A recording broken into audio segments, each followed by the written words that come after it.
రాత్రిపూట 10 దాటిన తర్వాత ఎవరైనా రోడ్డు మీద తిరిగితే మాత్రం ఖచ్చితంగా పోలీసులు తీసుకొస్తాం.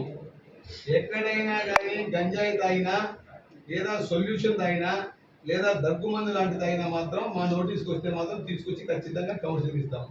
తర్వాత మీకు కూడా స్పష్టంగా చెప్పేది ఏంటంటే ఎక్కడే కానీ గంజా కానీ పేకాట కానీ అలాంటి వాటిలో మాత్రం మేము ఖచ్చితంగా బైండ్ ఓవర్ చేస్తాను. ఒకవేళ రెండవసారి మీరు మళ్ళీ అలాంటివి చేస్తే మాత్రం నేను మీ వద్ద ఖచ్చితంగా 5 లక్షల రూపాయలు గవర్నమెంట్ ఖచ్చితంగా కట్టిస్తాను. మీరు చేయాల్సింది పోలీసులు ఏవైతే చెప్తారో దాన్ని అనుసరించి మీ కుటుంబంలో పిల్లలను చక్కగా చూసుకోవడం, భార్య పిల్లలను చక్కగా చూసుకోవడం చేస్తే మీకు మంచిది. అలా కాకోకుండా బజార్లో తాగుతాం, తిరుగుతాం, కొట్లాడతాం, రౌడీజం చేస్తాం అంటే మాత్రం ఖచ్చితంగా కఠినంగా ఈసారి జైలుకి అయితే పంపుతాం.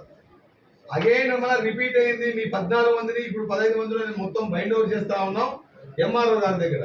ఒకవేళ పద్ధతిగా మార్చుకోకుండా మీరు కఠినంగా పోలీసులు మీరు అట్లే ఉంటే మాత్రం పోలీసులు ఇంకా కఠినంగా తయారవుతారు. నాన్ బెయిలబుల్ కేసులు కట్టి మిమ్మల్ని జైలుకు పంపిస్తాం.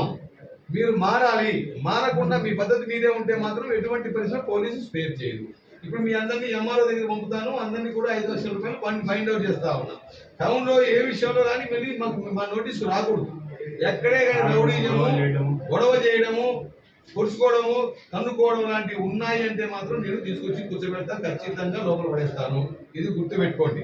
అట్లా కాకోకుండా ప్రవర్తన మార్చుకుని మంచిగా బతుకుతామంటే మీకు వచ్చే నష్టం ఏమి లేదు. అర్థమైందా? రైట్.